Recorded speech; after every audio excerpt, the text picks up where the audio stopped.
seguimos en la vida, estamos con la economista Luisilda Arbolella. Buenas noches. Hola, Gabriel. Acaba de decir un cámara recién que los pasajes de buquebús están agotados el fin de semana para ir a Buenos Aires, así que les va a ser difícil los que quieran ir. Por miles los uruguayos están yendo a Buenos Aires a buscar precios baratos y Uruguay está muy caro. La gente que viene de Europa dice está en los niveles de Bruselas. Sí, de Bruselas, de París, de Londres, estamos a esos precios.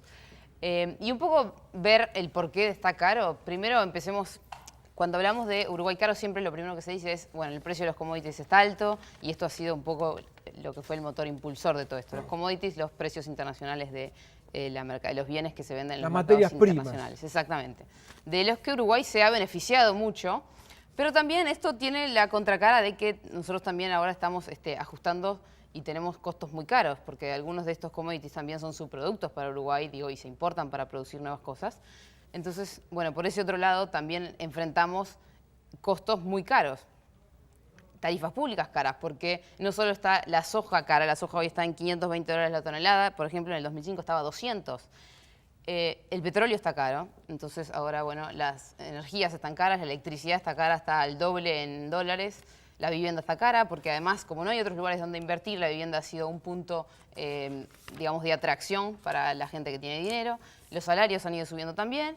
Esto acompañado más por un gasto fiscal. Uno ve que las economías que tienen mucho gasto también se genera una presión sobre el consumo interno y, bueno, aumenta esta espiral de precios. El consumo interno, que la gente está consumiendo, digo, hoy además con el dólar barato se puede acceder a otra cantidad de productos que antes por ahí eran impensables. Bueno, y todo esto acompañado también por la entrada de capitales que se mantiene, una entrada de capitales del exterior, donde Uruguay es una economía interesante, ofrece tasas de rentabilidad positivas, entonces al haber muchos dólares, un poco como Estamos atragantados de dólares, dijo el presidente de la República en estos días. Bueno, sí, los economistas decimos hay mucha cantidad de dólares, eso hace que baje el precio, ¿no? Como la primera regla de la economía. Hablamos también un poco con gente que sabe de esto. Federico Comesaña, del Observador, nos contó, ellos tienen un índice de precios de exportación relevantes, nos va a contar en la entrevista de lo que es, y además habla particularmente del poder de compra que ha ganado el uruguayo en Argentina. Vamos a escuchar a Federico Comesaña.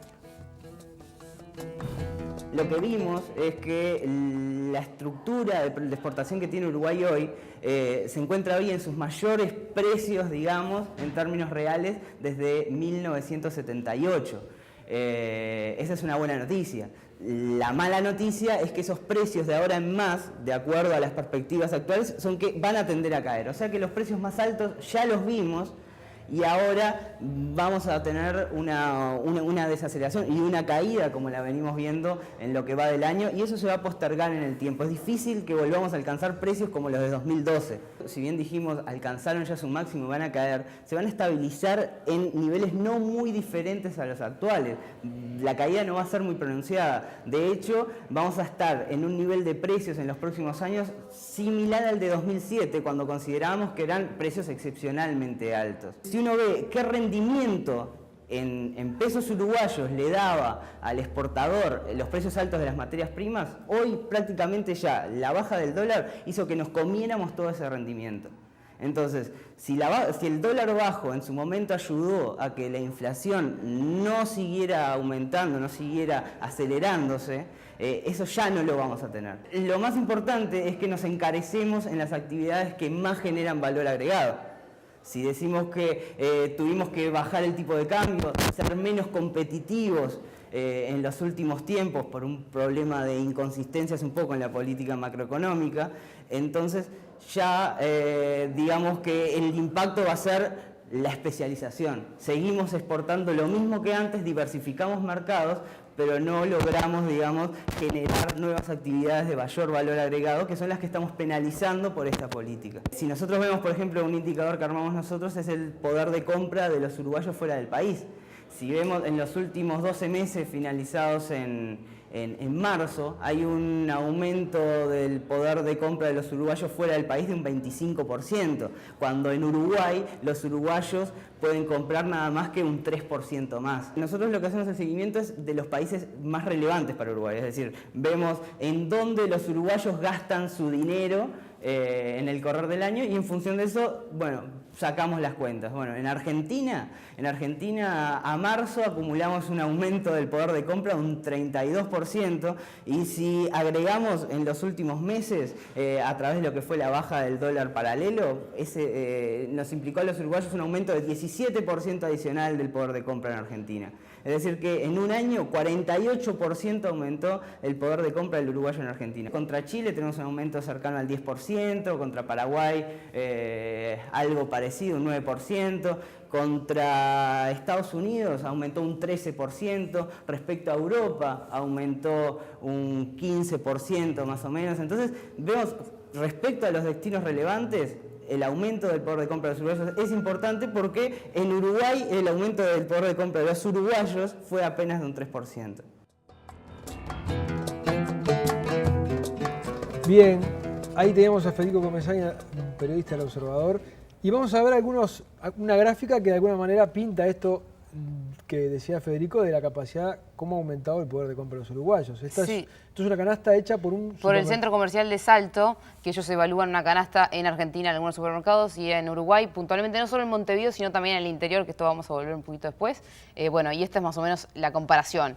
En Argentina, 40% de lo que cuesta en Uruguay. Sí, hay casos 50%, ¿no? Es impresionante la diferencia de precios, ¿no? Bien, y vamos a ver la siguiente placa, la situación en Argentina. Sí, volvemos, incluso para empezar esto, a lo que hablamos el año pasado en los primeros programas, hablamos del modelo K y la conclusión era, Cristina todavía puede hacer mucho más, ¿no? Cuando se decía, esto va a explotar ya.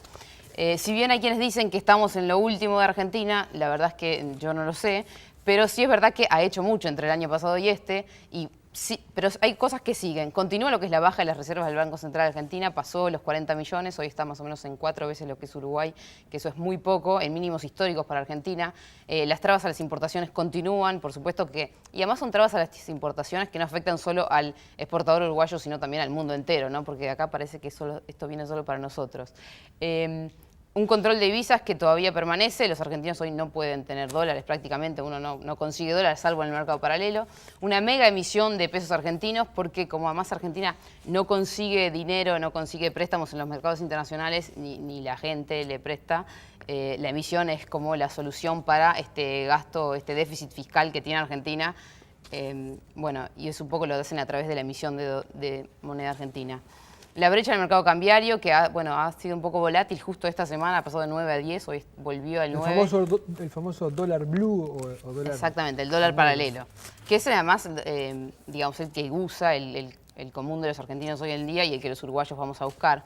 Bueno, y una inflación elevada, que esto no es misterio, todos lo sabemos ya. También hay 2 cifras de inflación. Sí, exacto. Está la oficial que se mantiene a pesar de todo y, bueno, los privados que dicen que no es un 10, que es lo que dice el gobierno, sino un 25% o incluso más. Muy bien. Esa es un poco la idea de por qué Argentina está hoy así. Está como está. Y vamos a ver, para quienes vayan a viajar, qué es lo que les conviene a la hora de cambiar. Primero que nada, no sé si a alguien le interesa, pero llevar pesos uruguayos no es una opción. Se puede cambiar pesos en Uruguay, pesos argentinos acá, que unos 10.000 pesos uruguayos serían, bueno, ahí está en una cotización del lunes, que es 4.348. Después la otra opción es cambiar directamente esos pesos a dólares en Uruguay y llevarlos a Argentina. Cambiar al oficial es una posibilidad, no se la recomendamos a nadie, suena hasta inclusive un poco ridículo. Y llegar al blue, obtenés mejores cotizaciones, obtenés más dinero por esos 10.000 pesos, aunque también esto depende de cuánto consigas en el arbolito, que el arbolito inclusive no puede ser simplemente una persona parada en la calle, puede ser una oficina en Florida o puede llegar a ser un comercio donde te acepten dólares. Entonces, si uno sabe que va a conseguir una mejor cotización de los pesos argentinos que va a conseguir acá, sin lugar a dudas, pero eso también hay como una especie de incertidumbre. Si quieren la tranquilidad, pueden cambiar acá. Exacto, la última opción es para el uruguayo que gana en dólares directamente, bueno, y podría cambiar a argentinos.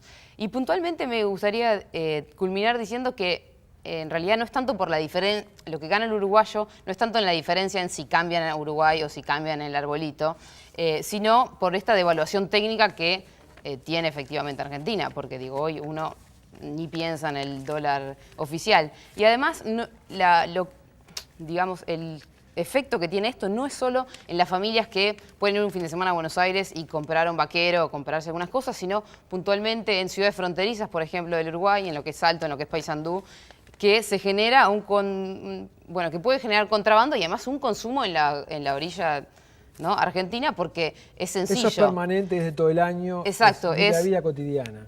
Ir al supermercado y gastar 1.000 versus ir al supermercado y gastar 3.000, hay incentivos para que todo el mundo cruce, más allá de que existe el 0 kilo y hoy parece que se ha reducido el paseo de los uruguayos, pero como todos sabemos, siempre se puede pasar igual. Si se pasa plata a Uruguay, se puede pasar una compra de supermercado. Lucila, muchas gracias. De nada. Nos movemos para acá y como les anunciábamos, estamos con el economista Gabriel Odone. Gabriel, muchas gracias. Gracias por estar. Gracias por la invitación. No, por favor. Argentina. Hablar de la economía de Uruguay es siempre, de alguna manera, hablar de Argentina. Y salvo que si fuéramos un país con motor fuera de borda, la vamos a tener ahí. Y habrá que lidiar con ella. ¿Cuál es la importancia hoy del comercio con Argentina? No, a ver, hablar de Uruguay más allá de la economía es hablar de Argentina. Uruguay es un país fuertemente ligado a Argentina en sus relaciones geopolíticas, en sus relaciones políticas, en sus relaciones económicas fundamentalmente. Argentina hoy pesa mucho menos de lo que pesó históricamente. El comercio de bienes es apenas un 7, un 8% del total de las exportaciones uruguayas. Cuando tomamos las exportaciones ya no solo de bienes, sino de servicios, encontramos que Argentina tiene un peso mayor. Argentina, cuando uno computa exportaciones de bienes, habla de turismo y habla de servicios financieros y de otros servicios profesionales. Puede llegar a ser fácilmente en torno del 70%, 75% de las exportaciones de servicios. Pero sobre todo Argentina importa para Uruguay, no tanto por lo que impacta directamente en el flujo de comercio de bienes y servicios, sino porque en el clima de expectativas uruguayo, la situación argentina siempre está presente. Los uruguayos saben, todos los uruguayos de la generación nuestra y de las generaciones un poco mayores, que cuando las cosas se complican en Argentina, tarde o temprano se complican en Uruguay. Y por lo tanto, aun cuando todos los economistas digamos que hoy los canales de transmisión están son mucho menos fluidos que en el pasado, la impresión de la mayoría de los agentes económicos, familias, empresas, es que si la situación económica en Argentina se deteriorara, en Uruguay la historia les enseña que tardará más, tardará menos, pero así ocurrirá. Y basta que lo piensen para que se comporten de una manera que finalmente introduce algún tipo de restricción. De todas maneras, hoy no estamos ante un colapso, como recién señalaba Lucila, inminente de la economía argentina. La economía argentina presenta un conjunto de dificultades por su resultado fiscal negativo, por su falta de financiamiento para ese resultado fiscal y por su necesidad de recurrir a la emisión monetaria, lo que lo lleva a una expansión, a una inflación importante, del orden del 30% en estimaciones no oficiales, por supuesto, que además genera... ¿El sistema va a aguantar? ¿Qué es lo que dicen, no, mientras la soja esté a 500, el sistema aguanta. Yo creo que la pregunta de si el sistema va a aguantar está muy relacionada con el último episodio agudo que conocimos en Argentina, que fue en un episodio del 2002, donde todas las cosas colapsaron en cuestiones de semanas. Sí. Y el tipo de patología que hoy presenta la economía argentina no se parece al problema que Argentina tenía en los años 90. Argentina en los años 90 no tenía libertad para emitir moneda porque tenía la convertibilidad y por lo tanto una vez que un conjunto de resultados externos se pusieron adversos, Argentina tenía que procesar un ajuste macroeconómico que la única forma de hacerlo si quería mantener la convertibilidad era hacerlo con una abrupta recesión, con con un aumento del desempleo muy importante, que eso fue lo que tensionó al máximo la situación social. El problema que hoy tiene Argentina es de otro calibre. El problema que hoy presenta Argentina no es ante una necesidad de un ajuste macroeconómico agudo para recomponer precios relativos, sino que es que Argentina hoy tiene una amenaza de ingresar en lo que llamamos una estanflación. Esto es una economía que no crece o que crece muy poco, por debajo del 3%, más bien convergiendo al 2 o al 1%, y con una inflación muy elevada. Esa es una economía que tiene mucha conflictividad social, que tiene mucha conflictividad política, porque hay una puja redistributiva por el ingreso. Es una economía que tiene margen para desdoblarse en tipos de cambio múltiples, que es el tipo de opción que ha adoptado este gobierno y que además es consistente con la visión de la mayoría de los integrantes del gobierno, que tiene chances todavía de avanzar sobre algunos ámbitos donde hay reservas para confiscar, compañías para estatizar o nacionalizar, y por lo tanto se parece más al tipo de problemas que Argentina y Uruguay tenían en los 70s o en los 60s, que no implosionaban un día, sino que tenían una derivación compleja, con deterioro de las condiciones de vida y con mucha conflictividad derivada de la puja redistributiva que eso genera. Eso no hay un momento en el cual implosiona, aunque es verdad que el día que la soja si es que algún día ocurre, se pusiera en niveles 20, 30% menores que los que está hoy, eso a Argentina le introduciría una presión adicional. Pero como todavía no vemos un escenario donde los precios de los commodities tengan un aflojamiento de esa magnitud, Argentina, en nuestra impresión es que sin perjuicio de los descalabros políticos que persisten y que corren por otro andarivel y que son difíciles de analizar desde la perspectiva económica, hoy, desde el punto de vista del modelo económico, Argentina puede seguir huyendo hacia adelante. Argentina, esencialmente, lo que está haciendo es subir hacia adelante, impedir que las reservas se desplomen. Ya tienen un stock, como recién señalaba Lucila, muy bajo, del orden de los 39.000 millones de dólares, apenas 4 veces más de lo que tiene Uruguay, cuando Argentina es 10 veces Uruguay en todas las dimensiones que uno quiera considerar. Y ese es el principal objetivo que los argentinos van a defender a medio plazo. A corto plazo, en el corto plazo me refiero de aquí a octubre, simular que la situación económica en términos de nivel de actividad y en términos de poder adquisitivo de las personas no se deteriora tanto porque hay elecciones en octubre. Por lo tanto, lo que es importante es cuál es el escenario que se abre a partir de octubre, que nosotros creemos que va a ser un escenario donde el kirchnerismo va a ganar las elecciones, pero no va a lograr consolidar la mayoría parlamentaria que requiere para modificar la Constitución, y por lo tanto se abre una etapa bien distinta para el gobierno, que es la búsqueda del sucesor de los Kirchner, digamos, quién va a ocupar el espacio que los Kirchner hoy ocupan y quién va a ser el elegido. Y ese es un escenario en el cual la política económica puede tener dos derivaciones, o una decisión de consolidar el modelo para prolongar en el tiempo esta situación de estancamiento con inflación, pero con protección de los ingresos de los hogares de menos ingresos, básicamente a raíz de las transferencias, para seguir comprando voluntad electoral, asentadas en unas exportaciones que todavía no se desploman o que están firmes por los precios internacionales, o alternativamente alguien que empiece a introducir modificaciones. ¿Cómo se sale esto? Bueno, esto se sale de dos maneras. No hacer nada conduce a una economía estancada con alta inflación, que tiene un riesgo en una economía tan acostumbrada a moverse con alta inflación de que terminara en un episodio hiperinflacionario, pero estamos lejos de él. Se podría ser una amenaza, una derivación posible de este modelo. La otra opción es empezar a desandar parte de las cosas hechas buscando un camino un poco más ortodoxo, lo cual supone empezar por un ajuste fiscal y por un sinceramiento del tipo de cambio. Eso es lo que hoy debate el interior del gobierno argentino. A los días pasados trascendió que había posiciones distintas entre el vicepresidente y la presidenta del Banco Central por un lado, entre el viceministro de Economía por otro, el señor Kicillof, que es una persona muy influyente, y el secretario de Comercio, el señor Moreno.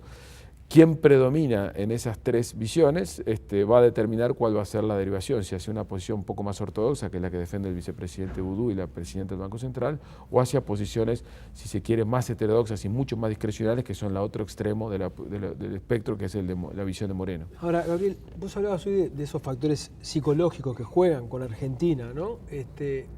Y Argentina ha estado muy presente en cuestiones políticas, el tema del dragado, en fin. Y en el verano sufrimos de que el nivel de turistas no estuviera... El gasto fue un 10%, el gasto en turistas argentinos fue un 10% menor al del año pasado. Exactamente. Todas esas cosas hacen sentir como que Argentina no se está perjudicando, digamos, ¿no? ¿Cuál es la real dimensión del daño que Argentina nos está provocando hoy? Es más de lo que uno se imagina, porque vos hablabas hoy al principio que ya no tiene la influencia ni la incidencia que tenía en el pasado. Bueno, Argentina nos está perjudicando en comparación con lo que era la situación nuestra hace 4 o 5 años, efectivamente. ¿En qué sentido Argentina nos está perjudicando? Argentina, por el tipo de problemas que enfrenta, ha decidido desdoblar su tipo de cambio o implícitamente ha permitido que el tipo de cambio se desdoble en tipo de cambio oficial y paralelo. Argentina controla la salida de capitales, Argentina se ha vuelto más proteccionista y por lo tanto limita el ingreso de mercancías, aún en el contexto Mercosur, violando claramente lo que son, primero, normas OMC, normas de la Organización Mundial de Comercio, y segundo, normas Mercosur. O sea que ese exceso de discrecionalidad de la política económica argentina, que está fuertemente orientada a resolver los problemas internos que se traducen en una economía que perdió el superávit fiscal, que no tiene financiamiento externo y que la única forma que tiene de financiar su desequilibrio fiscal es a través de la emisión monetaria, y por eso es que la prioridad es su mercado interno y fortalecer su mercado interior. ese tipo de situaciones nos perjudica. Ahora, obviamente no hay una actitud deliberada, como recién también Lucila señalaba, de perjudicar a Uruguay. La Argentina está introduciendo modificaciones a las reglas Mercosur, no solamente con nosotros, sino a todos los socios. Basta escuchar a los brasileños opinar sobre cómo ven ellos la situación argentina. Y obviamente sigue Argentina relativamente enemistada con el resto del mundo por todos los problemas pendientes de resolución en materia financiera. O sea, Argentina tiene una agenda de problemas por delante que son de una envergadura importante, y dado el tipo de estrategia que el kirchnerismo adoptó, sobre todo desde la segunda mitad del gobierno de Néstor Kirchner, que es una estrategia de exceso de discrecionalidad y de vuelta a la fuerte intervención y acción del Estado directa, no tiene más que pensar en sí misma y dejar muy poco para cooperar con sus vecinos. Por lo tanto, Argentina no decidió perjudicarnos, Argentina decidió resolver sus problemas a una costa de perder sus buenas relaciones comerciales y económicas con sus socios, y eso es parte de lo que nos está ocurriendo. Gabriel, en el propio gobierno se escuchan dos discursos sobre Uruguay y su relación con el mundo. Uno es, Uruguay tiene que abrirse cada vez más al mundo, y otro es, Uruguay tiene que consolidar su posición en el Mercosur. ¿Son contradictorias estas dos afirmaciones? No, en absoluto. Uruguay decidió en los años 70, en el gobierno militar, adecuadamente, promover una profunda apertura de la economía, y esa profunda apertura de la economía que se inició en los años 70 se consolidó con la apertura democrática en los años 80 y fue mantenida por todos los gobiernos democráticos hasta el día de hoy. O sea que yo diría que los tres partidos políticos en el gobierno han tenido un fuerte compromiso, y hay un fuerte consenso, tal vez de los consensos más amplios que tenemos hoy en materia de política económica, en que este país tiene que ser, por su dimensión, un país muy abierto al mundo.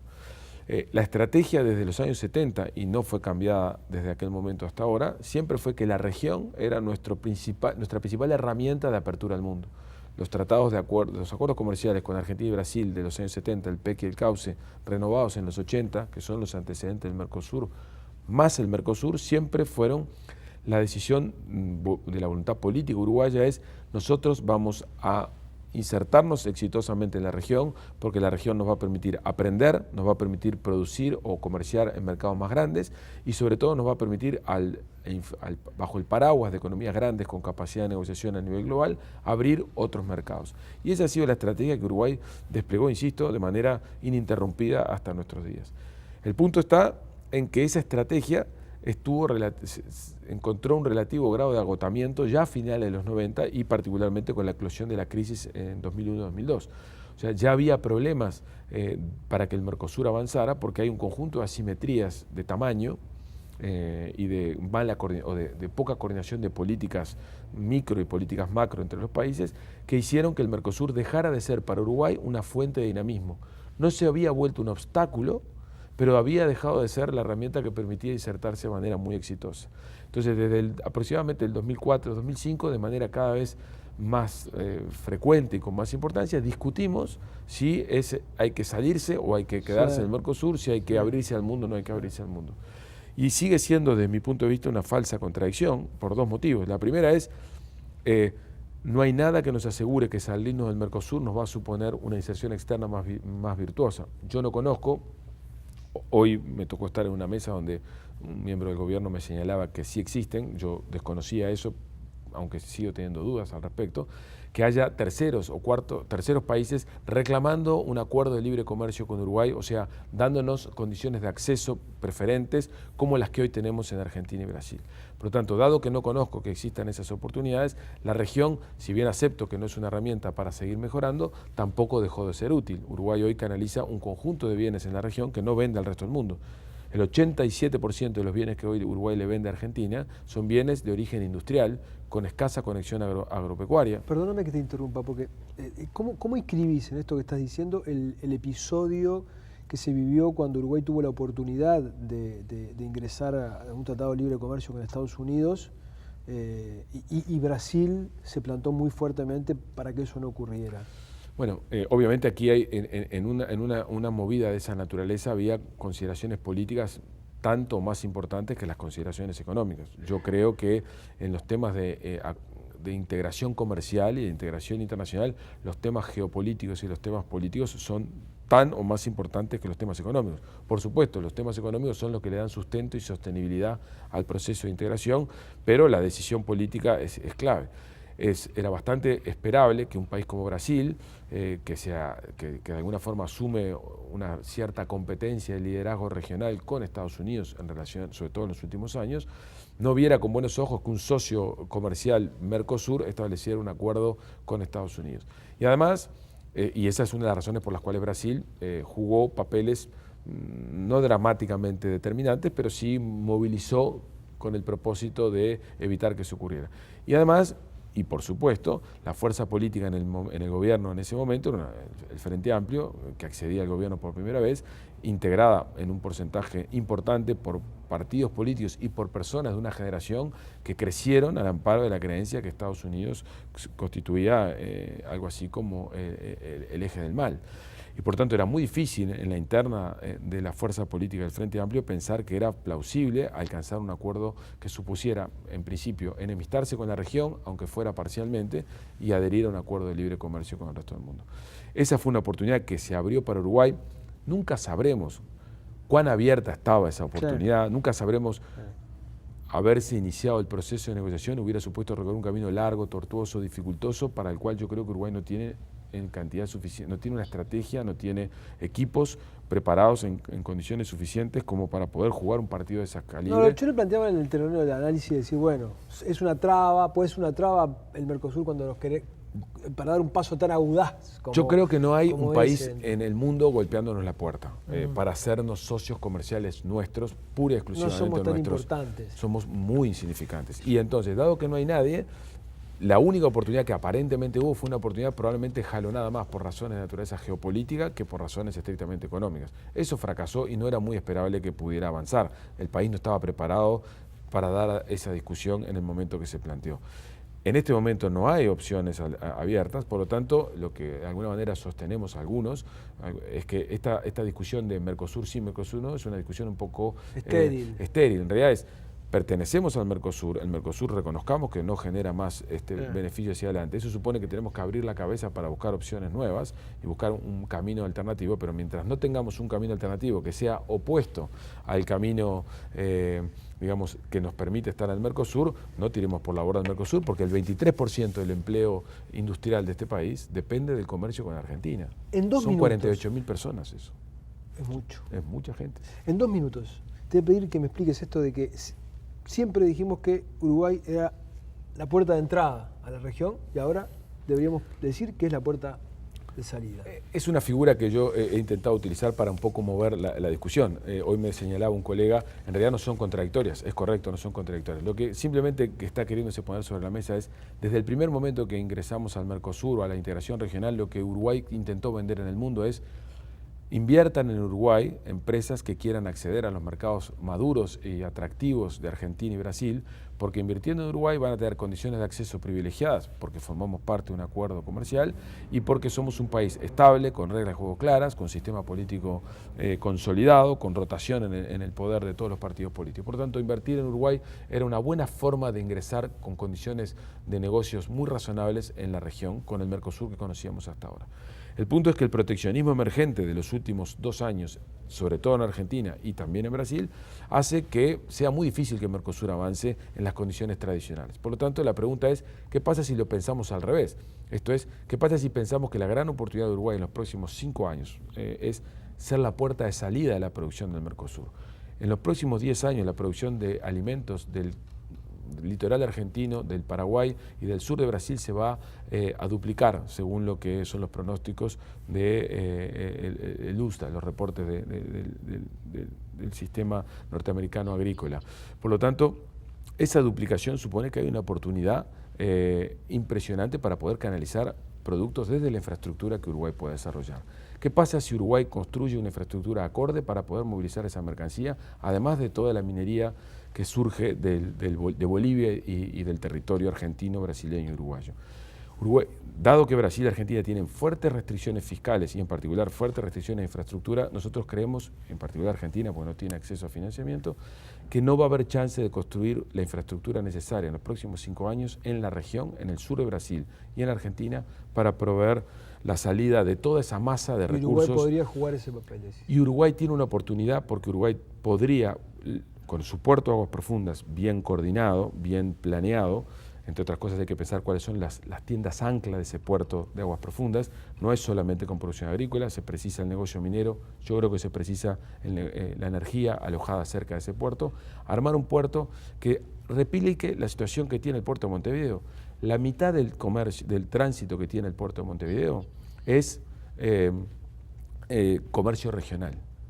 ¿Qué quiere decir eso? Que la mitad de los contenedores o de la mercancía que se mueve en el puerto de Montevideo es tránsito que ocurre entre Uruguay y la región. ¿Eso qué quiere decir? Que el exportador uruguayo y el importador uruguayo reciben un costo fijo de movilización de mercancías menor del que tendrían si ese tránsito no estuviera, porque tenemos más barcos que tocan puerto y más escala de producción. El puerto de aguas profundas es la replicación de eso a una escala diferente, mayor, y fuera de las aguas jurisdiccionales en disputa con nuestro rival de dificultosas relaciones. Por lo tanto, la transformación del puerto de aguas profundas en un eje de desarrollo de Uruguay podría ser una oportunidad para convertirnos en la puerta de salida de todas esas mercancías que no va a haber forma de sacarlas y sobre todo una forma de transformar a Uruguay en el líder logístico y de servicios de exportación en la región. Eso es una oportunidad, no sé si la estaremos a la altura de lograrla, pero creo que es una esperanza que tenemos allí, que habría que apostar por avanzar muy rápido en los próximos 2 años. Te agradezco mucho que hayas estado. Me dijeron que si gana Tabaré Vázquez te podrían ofrecer el Ministerio de Economía. Mira, ¿agarrarías? Mira, me lo han preguntado muchas personas y mi respuesta sencilla es la siguiente. Jamás nadie ha hablado conmigo para hacerme un ofrecimiento. ¿Pero te gustaría de ese desafío? Todos los economistas que nos dedicamos al análisis macroeconómico y que nos pasamos diciendo qué hay que hacer, en el fondo consideramos que el día que tuviéramos que experimentar... Es como un político querer ser presidente. El punto clave acá es que a mí nunca nadie me lo planteó, no, está claro. Que yo no me lo he propuesto ni percibo eso y que seguramente tienen que darse un conjunto de circunstancias y hay otros conjuntos de compañeros y amigos que seguramente tengan mejor oportunidad y mejores capacidades para ocupar ese cargo. Te quedo muy agradecido. Gracias, Gabriel. Nos vamos a una tanda y venimos con el Fito Garcés.